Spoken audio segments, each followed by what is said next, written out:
Alrighty, what is going on, Pats Nation? You guys already know who it is. Patriots Global here back with another video. And with breaking news, the New England Patriots are signing free agent tight end Mike Gesicki to a one-year deal worth up to $9 million. Now, I emphasize up to $9 million because right away people just hear 9 million, they hear 1 year, and they think that this is a one-year deal, straight up giving them 9 million. We don't know the exact terms to this deal because, like I said, it's breaking news. It just dropped. But I'm going to expect that it's fairly incentive based, meaning that his base salary is going to be lower, maybe like $4-5 million, and then it can be worked up to a total of $9 million if he hits all his incentives. If you look at the moves that the Patriots have made so far this offseason, they're really all incentive based. It seems like Bill Belichick has a little bit of PTSD from like the Nelson Aguilar move, or more specifically, the Jonnu Smith move, where he gave them so much money, especially guaranteed money up front, that it was so hard to get out of their contracts, especially compared to the statistics that they put up. You look at Juju Smith-Schuster, you look at James Robinson, and now you look at Mike Gesicki. They do have fairly high overall numbers that they can get up to. I think very reasonable, but still fairly high. You look at the base salary, though, that they're making, or the guaranteed money they're making, and it is low. These are very good deals that Bill Belichick and the New England Patriots are getting compared to the value they're going to get. They're kind of sitting back and saying, you know what? We might not give you as big of a contract up front. We might not give you as much guaranteed money as some other teams do. But if you hit your statistics, if you hit your incentives, if you play well for us, then we will give you that equivalent or even more money than those other teams are giving you. And it's fair. Produce for us, we'll give you the money. That's a fair deal. Produce for us, we'll give you more money than these other teams are giving you. I think that's more than fair. Now, this move's also makes a lot of sense just in terms of Bill O'Brien. Now, why is that? It's because there is connections. There are ties back to Bill O'Brien and Mike Gesicki. Now, when Bill O'Brien left the New England Patriots in 2011, 2012, he became the head coach for Penn State. He actually recruited Mike Gesicki to Penn State and coached him up. So everything's kind of coming back together now. You look at the first day of legal tampering period when the Patriots traded Jonnu Smith. Whether they were going to bring in Mike Gesicki, whether they had Bill O'Brien here or not, that was a good move. But it makes a lot of sense now that they wanted to get Jonnu off the books to bring in Mike Gesicki, somebody that Bill O'Brien likes, Bill O'Brien knows, and somebody that he recruited. It wouldn't surprise me if Bill O'Brien went to Belichick and kind of had an overall idea of maybe some free agents he wanted Bill to bring in, or just an overall playing style that he was looking to utilize in 2023. And Mike Gesicki 100% falls under that. Now, Mike Gesicki is 27 years old. Like I said, just a one-year deal. He'll be about 28 by the time that this deal is done. He was originally a second-round pick by the Miami Dolphins in 2018. And this is another thing that I love. Whether you're somebody who likes this move or not, which I don't see why you would hate it, you're poaching from an in-division rival. How many times have we been poached from in-division rivals, especially the Dolphins? So either way, I like this move because it is so sweet to actually finally poach from the Miami Dolphins. It feels good, and I'm sure that their fans aren't going to be too happy about this one. But he did prove himself to be a reliable receiver over his last 5 years with the Miami Dolphins. Obviously played that 4-year contract with them, and then they franchise tagged him last year. Couldn't get a long-term deal done. There were questions on if they were going to franchise tag him this year. Had a down year this past year, which is ultimately probably why they didn't franchise tag him, and now he's coming to New England. But like I said, a reliable starter, a starter-level tight end that the Patriots are getting here.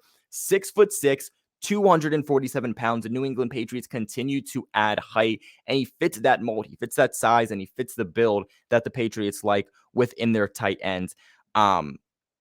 He appeared in a total of 82 games for the Miami Dolphins between the regular season and the playoffs. Again, a guy you're getting with playoff experience can never go wrong with that. Both in that span of 82 games overall, he had a total of 233 catches for 2,632 yards and 19 touchdowns.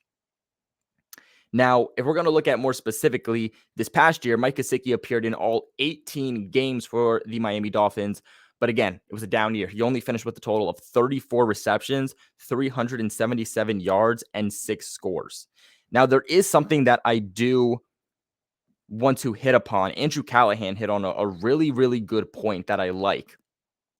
And that's that the Patriots have one of the tallest receiving cores offensively in the entire National Football League.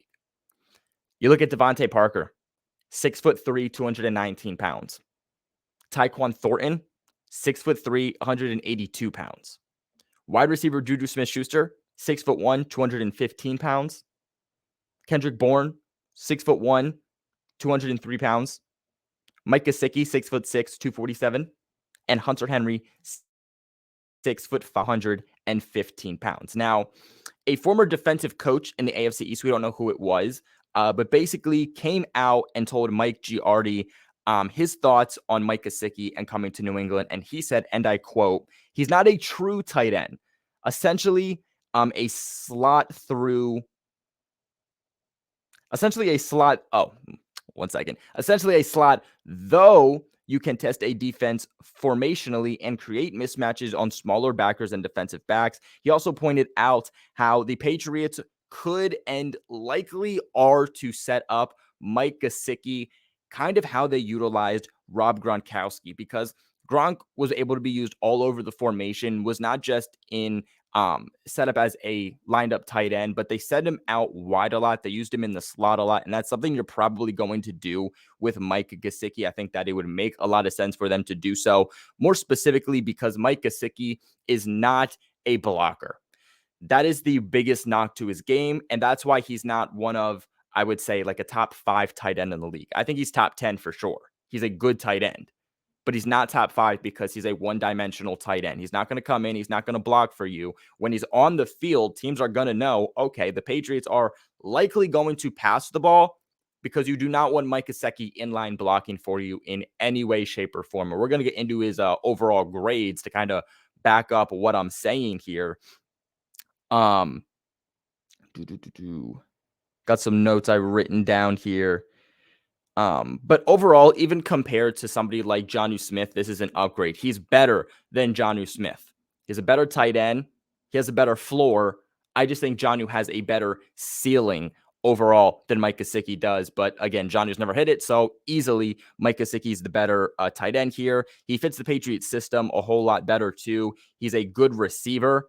He runs a lot better routes than Jonnu does also, not to mention that he's also a deep threat.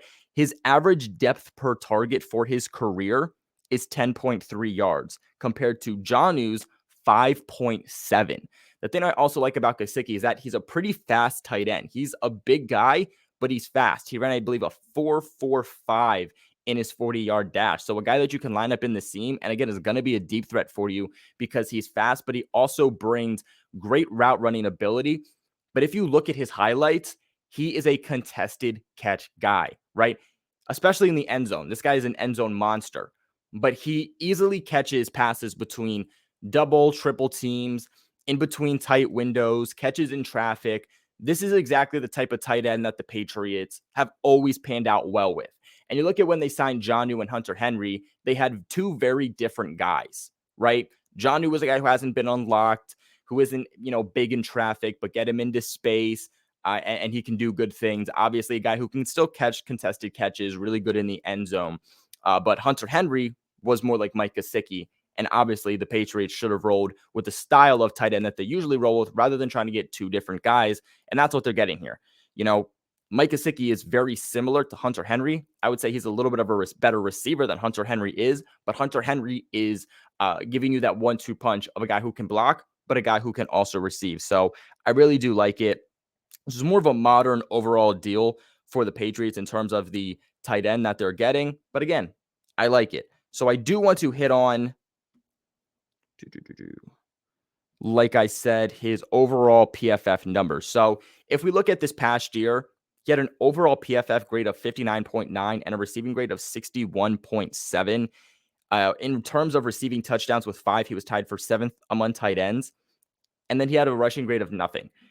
When I said that he doesn't block, I mean he doesn't block.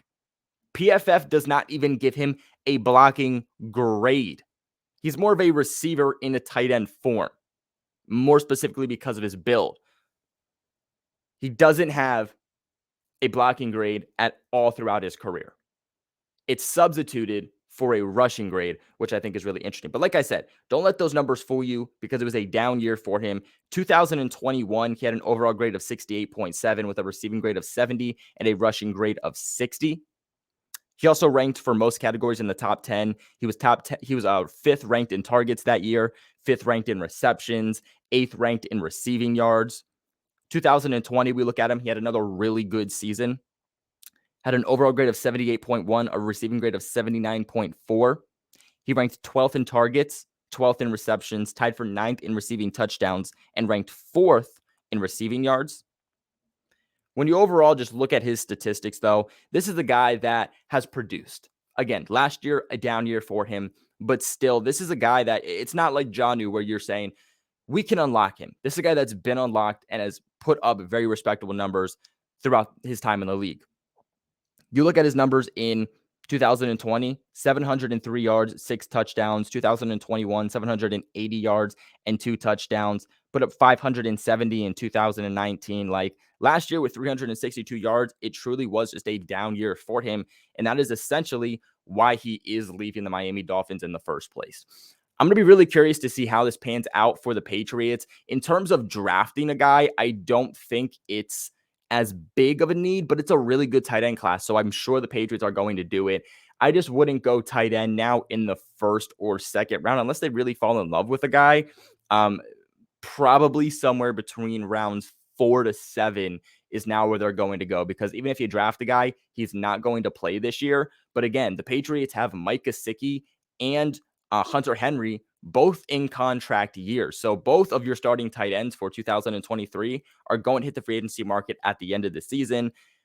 I doubt they re-sign both of those guys. You'd hope they'd re-sign at least one of them. So maybe you draft a rookie rounds 4 to 7, a guy you can develop for the year, sit behind these veterans. And then at the end of this year for 2024, he becomes more of a starting piece for you. So the New England Patriots, though, they add more height, they're adding a receiving ability, and they are giving Mac Jones more weapons. You can't go wrong with it. I love it. And let me tell you, it's going to be fun to see Mike Gesicki hitting the gritty and having Juju, the TikToker. It's going to add a totally different element to that locker room, and I'm excited to see it. But what are your guys' thoughts on this move? Let me know in the comment section below. Remember to leave a big like on this video, and of course, subscribe to the channel for all of your New England Patriots news. But guys, don't ever forget, I appreciate you, and go Pats.